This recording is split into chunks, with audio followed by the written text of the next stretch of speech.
안녕하세요, 한의원 회원 여러분. 오늘은 한의원 회원이신 정여인 목사님 만나러 왔습니다. 혹시 목사님 간단히 소개 가능하십니까? 안녕하세요. 반갑습니다. 저는 대학로 초입에 있는 아가페 드림교회를 섬기고 있는 정여임입니다. 네. 네, 대학로에 있고 교회 이름이 이제 아가페 네네. 드림교회고요. 여기서 사실 이 교회 공간에서 저는 사실 한의원 뭔가 공식 시작하는 그 모임 때 예배였나요? 그때 처음 왔었었고요. 네. 그래서 그리고 이 대학로는 저도 너무 잘 아는 곳이기도 해서 더 반가웠었어요. 네. 그래서 목사님 혹시 이 교회에 대해서 혹시 어떻게 소개 가능하십니까? 네, 우리 교회는 이제 여기 사실 처음 출발부터 여기 대학로에 있는 이제 그 배우들 섬기는 그 목회로 시작부터요? 네, 그렇게 시작을 했어요. 그러니까 제가 여기서 교회 터를 잡기 전에 이미 한 3년 동안 극장들 이렇게 극장마다 우리 공연팀이 들어가서 공연하는 극장마다 찾아다니는 예배를 드렸어요. 그래서 한 3년 그렇게 드리다가 바로 옆에 건물, 예전에는 예술마당이었는데 이 건물이 이제 우리가 그 바울이라는 뮤지컬을 2년 계약을 하고 이렇게 하게 되면서 그때부터 이 건물 바로 옆에 있기 때문에 여기를 알게 됐고, 네, 그래서 여기를 이제 시작을 점으로 하게 된 거죠. 여기가 원래 저희가 오기 전에 교회가 있었어요. 근데 갑자기 그 교회가 나가고 그리고 저희가 이제 들어오게 된 거죠. 교회가 몇 년 정도 됐을까요? 네, 딱 10년입니다. 10년이요? 네, 10년 됐어요. 그 예술인들, 특히 연극하는 분들, 네. 거기 그런 분들을 좀 찾아가고 만나고 거기에 맞는 목회를 해야겠다고 혹시 생각한 계기가 있을까요? 저는 특별하게 일부러 생각한 적은 없지만 이제 저를 여기 소개하신 분이 이제 서울대학신의 신학과 교수님 김홍현 교수님이 소개를 했어요. 이제 그분의 남편분도 이제 교수님이신데 그분 제자가 이제 최무일 대표라는 분이에요. 그래서 그 극단을 갖고 있었고 그 기획사에서 여성 목회자, 엄마 같은 목회자를 원한다. 그래서 제가 그 전날 어떤 교회에 사임을 했는데 바로 그 다음날 아주 잘 됐다. 그래가지고 이제 소개를 해서 이래서 그랬더니 바로 오시라고 그래가지고 그래서 배우들 사역을 하게 됐죠. 근데 제가 이제 와서 보니까 와서 교회를 이제 사역할지도 몰랐는데 여기서 개척을 하고 보니까는 제가 예전에 공릉동에 있는 아가페 교회라는 데를 제가 한 10년을 섬겼어요. 평신도로 10년을 섬기고 사역자로 10년을 섬겼어요. 근데 그 교회에서 제가 했던 담당이 이제 중보기도 파트를 하나 담당을 운영을 하고 있었는데 거기에서 담임 목사님이 대학로에 교회 하나 세우는 게 꿈이셨어요. 그래가지고 저에게 아주 대학로 교회 하나 세우게 해달라는 기도를 그렇게 나한테 많이 하라고 거의 막 강요, 종용, 막 협박을 하셨거든요. 그래서 정말 그때 기도를 많이 했는데 한 정말 수년 동안 대학로 교회 하나 세우게 해주십시오. 그 기도를 했어요. 그러고 저는 완전 잊어버렸죠.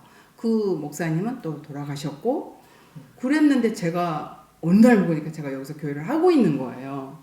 그걸 깨닫는 순간 정말 깜짝 소름이 끼치더라고요. 나는 기도하고 잊어버렸는데 하나님 잊지 않으시고 제가 기도했던 나를 여기다가 데려다 놓고 이게 개척을 할 수 있도록 그렇게 역사를 하셨더라고요. 너무 놀라웠어요. 네. 아무튼 저도 사실 이 교회 오면서 놀러 왔는데 그냥 말씀했듯이 저 대학로를 네. 좀 있었고 저는 이제 신학교 졸업할 때 그냥 어쩌다 보니 청년 사역 해보고 싶어서 왔다가 여 옆에 있는 교회에서 청년 사역을 했고요. 근데 대학로를 오니까 확실히 예술하는 분들, 저도 연극, 음악하는 분들 많이 만났고 그런 분들 모임을 진행을 했었어요.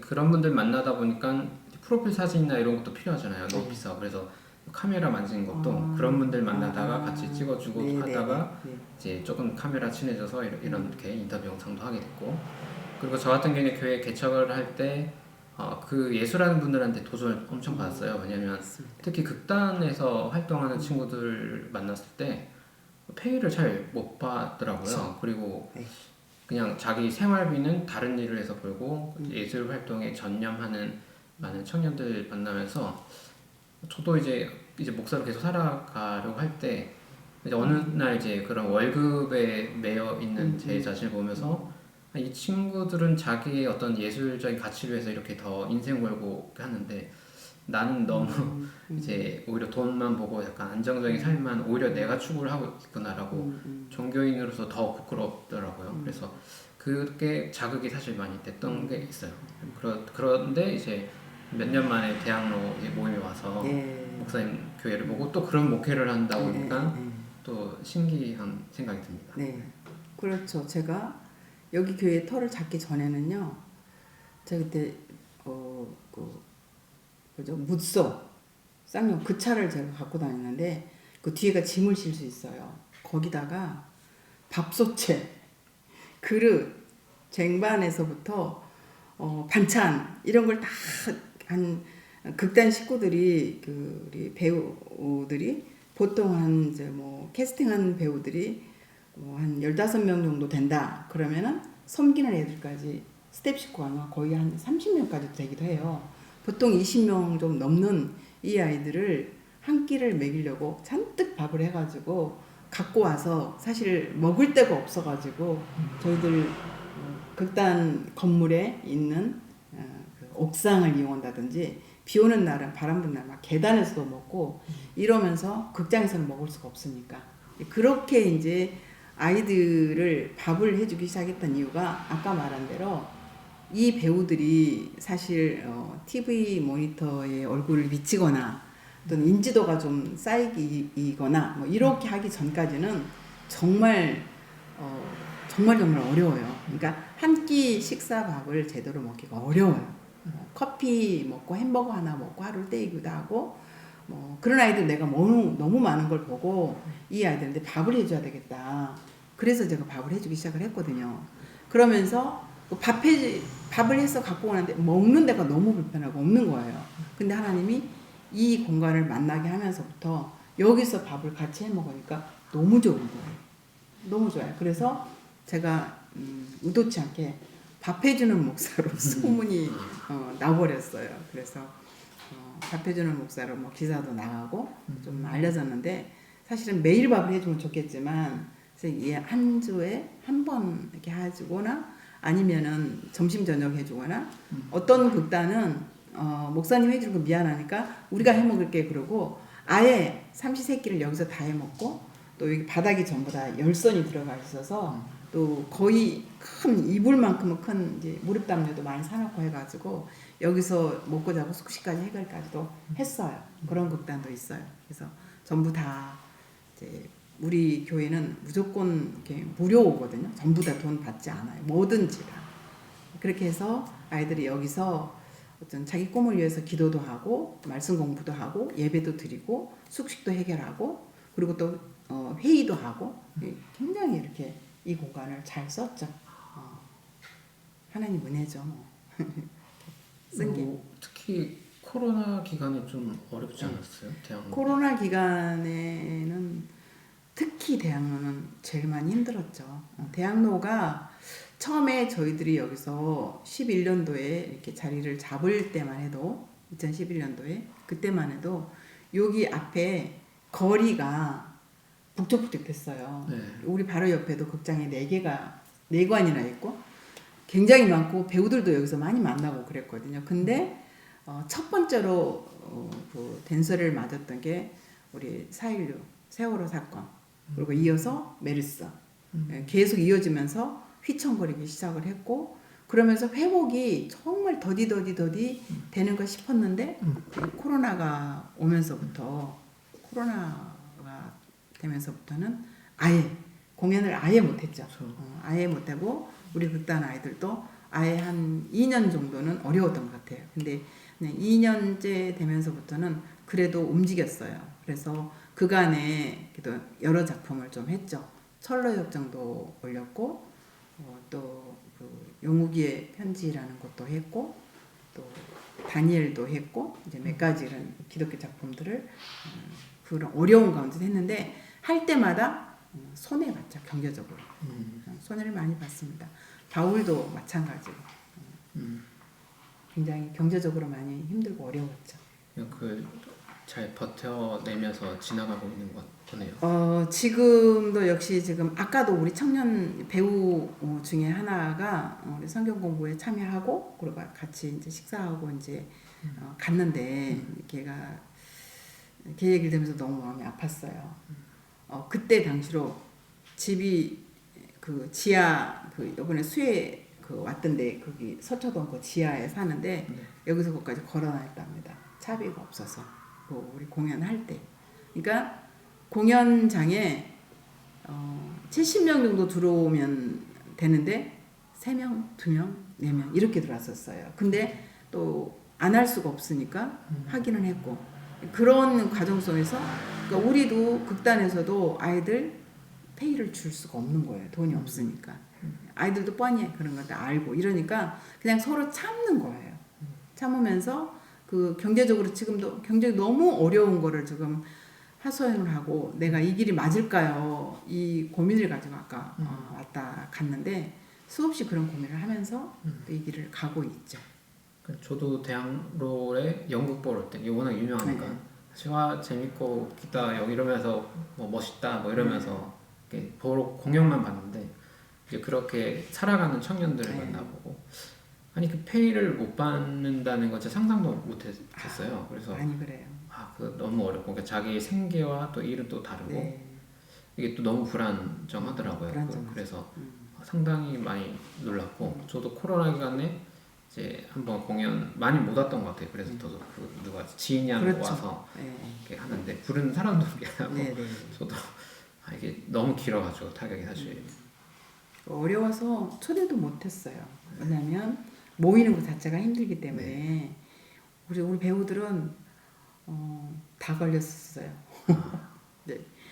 뭐 작년에도 또 재작년에도 한꺼번에 한 사람 오면은 다 이제 그런 걸 견디고 또 참아내고 하면서 그래도 이 길을 지금 가고 있는 아이들이 있는데 정말 안타까워요. 그러니까 저는 이제 아이들한테 예배와 말씀과 성경 공부를 통해서 그래도 너희들이 문화 선교사야.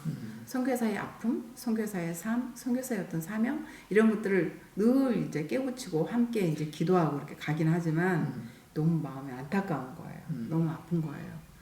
아까 그 청년도 이제 아빠가 광주에서 목회 하시는데 개척교회 아빠도 힘들어. 자기도 힘들어. 이 힘든 게 너무 오래 가는 거예요. 또.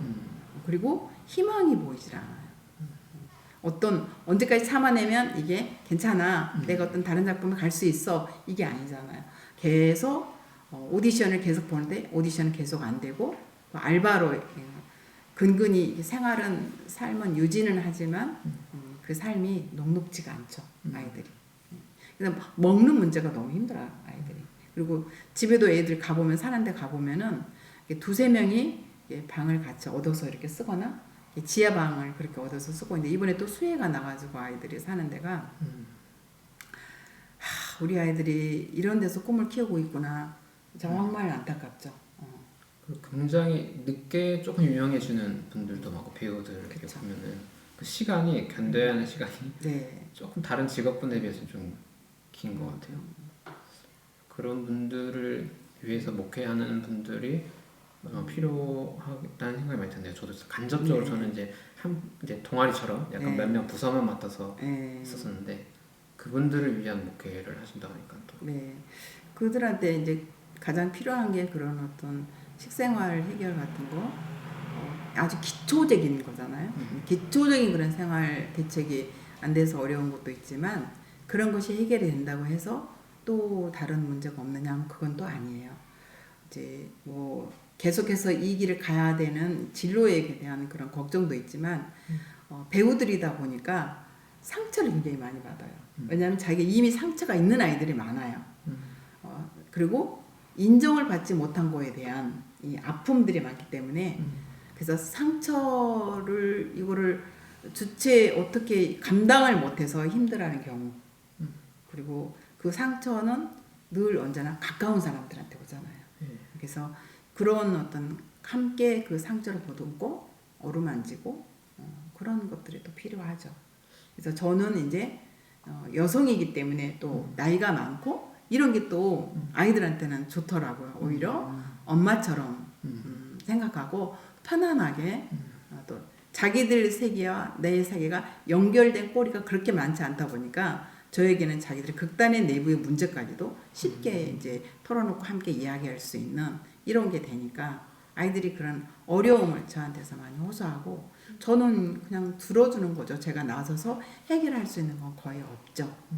그런데도 불구하고 아이들이 이제 와서 얘기를 하다 보면 좀 마음이 좀 편해지는 것도 있고 이러다 보니까 네, 저를 그렇게 많이 여성 목사님 얘기하니까 저희도 청년부 네. 저는 여러 명 목회자들 팀 목회하는데 여성 목사를 한 명 두자 네. 말씀하신 대로 네네네. 그러니까 아무리 열심히 섬기고 상담하고 해주고 싶지만 나이도 비슷하고 네. 젠더도 다르고 이러면 한계가 있잖아요. 그쵸. 특히 여성들이 많고 교회. 네.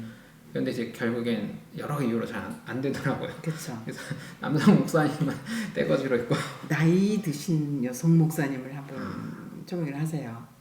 저는 이미 나와가지고 좋습니다. 이제 뭐 그런데 여기 있을 때. 네 저희 이제 개척에서 나왔으니까 네. 근데 얘기를 들어보니 진짜 그 자리를 항상 지켜주고 또 네. 다양한 얘기를 들어주고 약간 그런 분이 필요할 네. 것 같긴 하네요.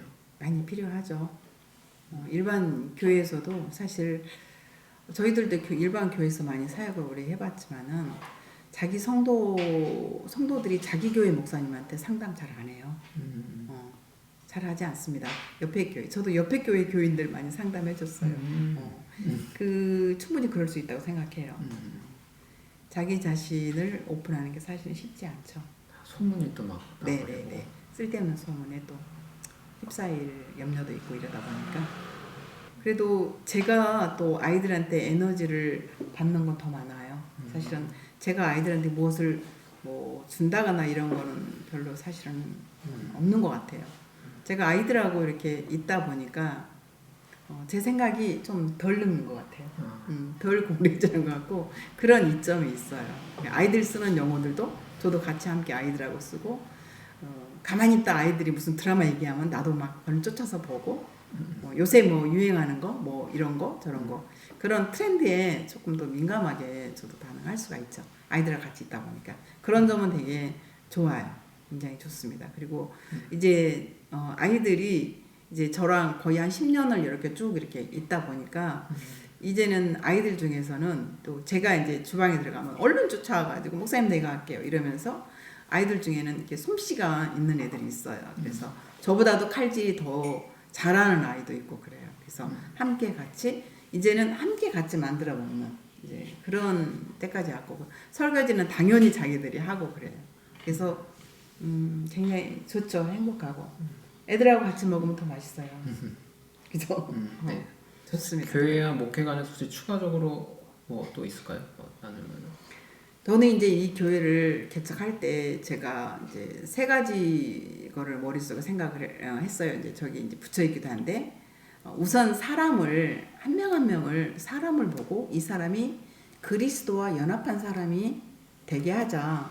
나도 잘 못하면서 꿈은 그런 걸 가진 거예요. 저도 잘 못하면서 그래도 어쨌든 그리스도의 사람이 되게 하자. 그래서 그리스도 사람들이 모이면 하나의 또 마을이 되는 거잖아요. 그래서 마을이 되고 마을이면 그리스도의 마을이면 그리스도의 삶, 그리스도의 문화를 여기서 삶으로 창출해낼 수가 있게 되죠. 이런 걸 생각을 하면서 한 사람 한 사람이 집중하게 되고 제일 중요하게 여기는 게 밥을 같이 나누는 곳은 식탁 공동체는 당연히 따라온 거지만 말씀 공동체예요. 그래서 제일 중요하게 여기는 게 말씀 공부예요. 그래서 청년들하고의 말씀 공부, 그다음에 또 사역자들하고 말씀 공부, 직장인들은 직장인들과 공부 이렇게 여러 어떤 그룹으로 5그룹 정도가 있어요. 스타디 그룹들이. 그래서 그 그룹들마다 특색이 있어요. 특색이 있는 대로 너무 이렇게 즐겁고 행복한데요. 그 모임을 지금까지 계속해서 해오고 있고요.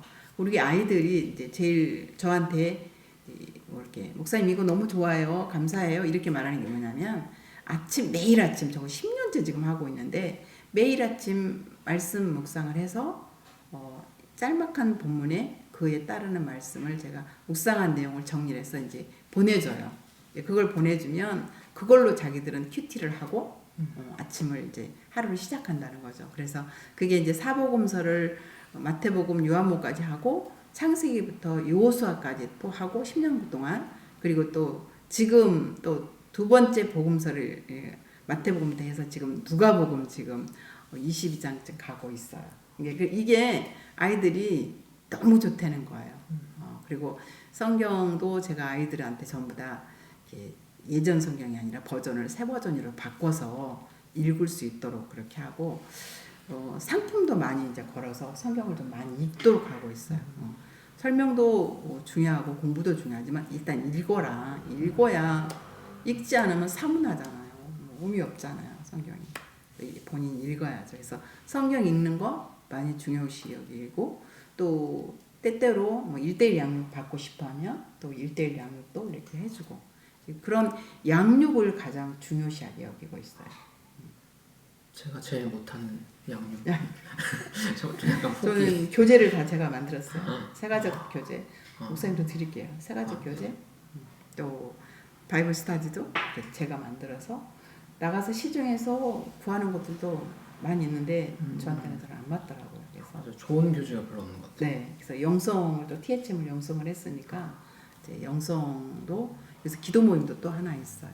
관상 기도 모임도 하고 그렇게 합니다. 그래서 제가 좀 그 설교 때는 이제 좀 정제해서 좀 순화된 언어를 많이 쓰는데 스타디 할 때는 좀 거칠어요. 이 정부 대정부라든가 이런 거에 대해서 대정부 또는 한국 교회에 대해서 유감이 많은 사람이에요. 죄송하지만 어쩔 수가 없이 그렇게 됩니다. 어쩔 수 없이. 그래서 저는 우리 한예원에 제가 열심히 지금 하지는 못하고 있지만 언젠가 또 하나님이 또 열심히 할 수 있도록 그런 기회도 주실는지 모르겠는데 한예원의 멤버가 된 게 너무 감사하고 귀한 분들하고 이렇게 사귀고 알게 되고 또 사역을 이렇게 들으면서 너무 행복하고 감사해 하고 있어요. 네.